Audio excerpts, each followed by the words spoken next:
Breaking news of Canelo Alvarez versus Gennady Golovkin trilogy generates a disappointing 550,000 to 575,000 pay-per-view buys. The so-called face of boxing, Canelo Alvarez, went up against another huge name in Gennady Golovkin and only managed to peak at 575,000 pay-per-view buys. This is a major flop, ladies and gentlemen, where Canelo Alvarez stocks stay falling. Early this year, Canelo Alvarez flopped in a major way in a loss against Bivol, where he only sold less than 300,000 pay-per-view buys. Fast forward to this day, Canelo fought Gennady Golovkin in a trilogy where he flopped again, selling around 550 to 575,000 pay-per-view buys. These are major flops by Canelo Alvarez back-to-back on DAZN that may put DAZN out of business if they continue making bad business decisions, searching for a fighter on the hope list to be the face of the sport. That fantasy will ruin DAZN the exact same way it ruined HBO. Canelo and Gennady Golovkin are about to take DAZN out of business like they took HBO out of business. The fantasy of having a fighter on the hope list to be the face of the sport is only a reality in La La Land. See, the truth is, Canelo Alvarez doesn't have the talent nor the skill to be put on that pedestal. Old Media Machine could hype Canelo up to be pound for pound #1. However, that was a short reign until Bivol came and smashed that theory. To make matters worse, Canelo Alvarez is not even the money man anymore because he ruined his reputation from cheating, ducking, then losing in a cherry pick gone wrong. Even after Canelo cherry-picked a 40-years-old man, Gennady Golovkin, and made him move up in weight, he still looked bad. Canelo is not even entertaining anymore. Instead of putting a 40-years-old Gennady Golovkin to sleep like he promised, Canelo ended up putting his own fans to sleep. This fight was so boring, according to Canelo fans, that even Oscar De La Hoya and Steph Curry went to sleep watching the fight. Now, I could guarantee you, if Canelo fights Charlo, Andrade, or Benavidez, the fight would not be boring, and it would not flop on pay-per-view. Matter of fact, these fights will do more than $1 million on pay-per-view.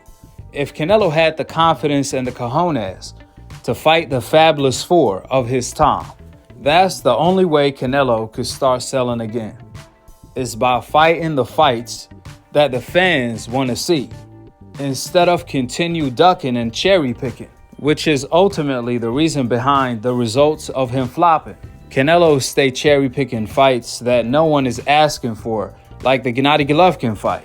We all can agree that Canelo versus Benavidez, Charlo, and Andrade will do more for Canelo resume, legacy, money-wise, and pay-per-view-wise, where Canelo doesn't have to worry about flopping again. Therefore, if Canelo only has to fight the Fabulous Four of his time, and that will solve the problem of him ducking, cherry-picking, and flopping, then why doesn't Canelo fight them then? Well, the answer is simple. Canelo knows he's going to lose to every single one of them guys, and most likely get knocked out. Bivol will knock Canelo out in a rematch. Beterbiev will knock Canelo out. Benavidez will knock Canelo out. Andrade will dominate and can possibly knock Canelo out. Charlo, the old Charlo, will knock Canelo out. That's why Canelo is ducking. He'd rather flop than get flopped. However, the bad news for Canelo is that the walls are closing in on him. You see, DAZN can't continue to lose millions of dollars on Canelo like they did for his last 2 fights. Something has to give. It has to make sense both ways now. DAZN has lost 8 figures in both of Canelo Alvarez's last 2 fights on DAZN. In fact, DAZN has lost 8 figures, millions of dollars, 20 to 30 to 40 million per Canelo Alvarez fight. Every Canelo Alvarez fight, DAZN have lost 8 figures.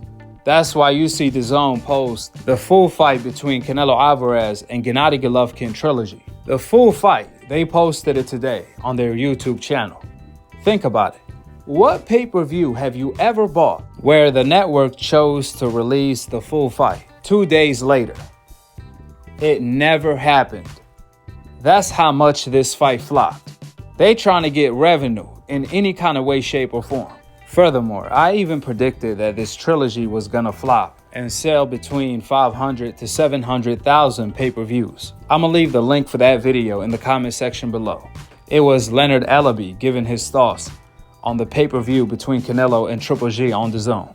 On that same video, I also did the math on the money DAZN lost on Canelo fights. So since I already did the breakdown on that subject, I'm gonna go ahead and play that portion of that video. However, if you want to listen to the entire video, again, I'm gonna leave the link for that video in the comment section below.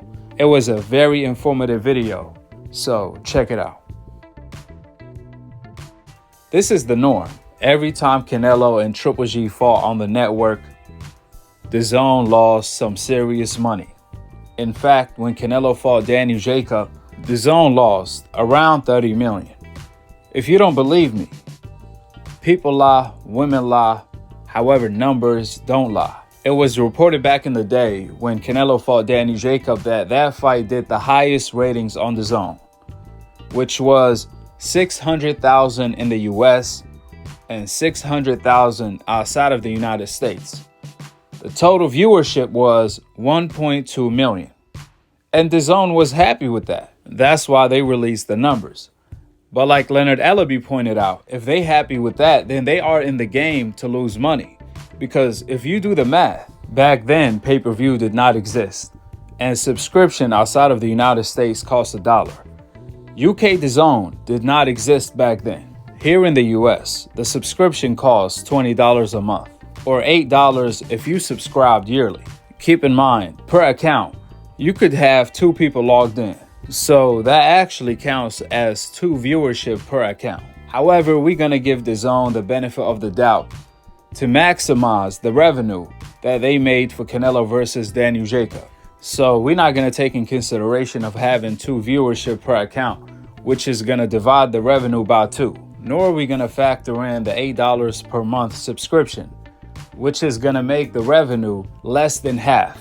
Even then, if you do the math of 600,000 viewership in the US times $20, that will be a revenue of 12 million.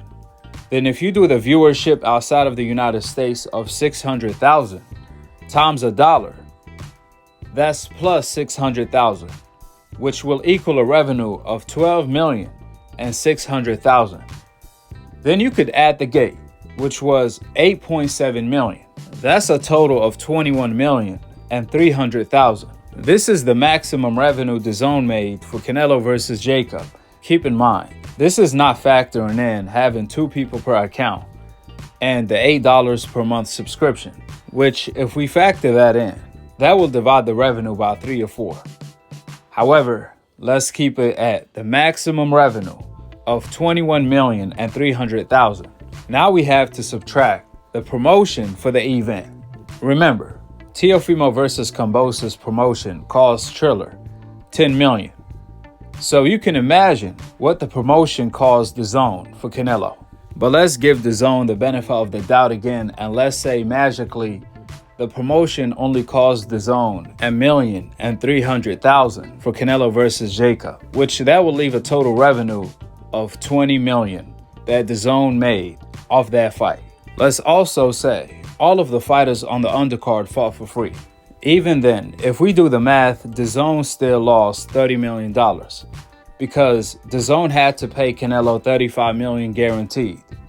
They also paid Daniel Jacob $15 million guaranteed, which that's a total of $50 million guaranteed that they had to pay both Canelo and Daniel Jacob. So if we subtract that $50 million that they had to pay off minus the 20 million in revenue that they made for that fight, then we end up with DAZN losing 30 million at the very least for their biggest event at that time. This is not up for debate. I'm giving you guys the factual numbers.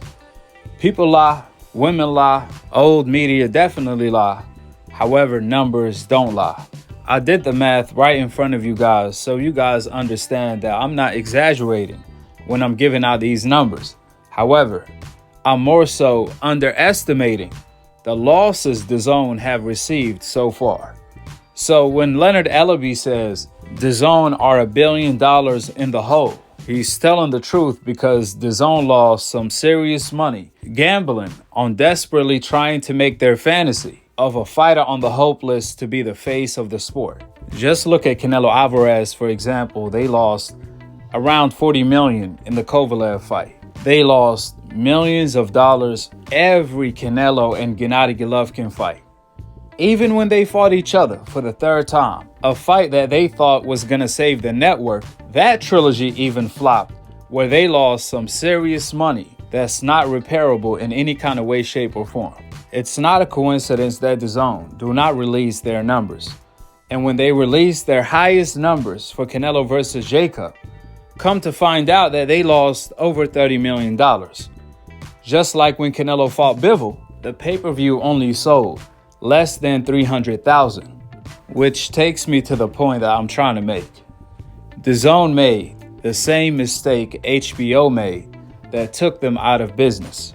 They desperately wanted a fighter on the hope list to be the face of the sport, to replace Floyd Mayweather.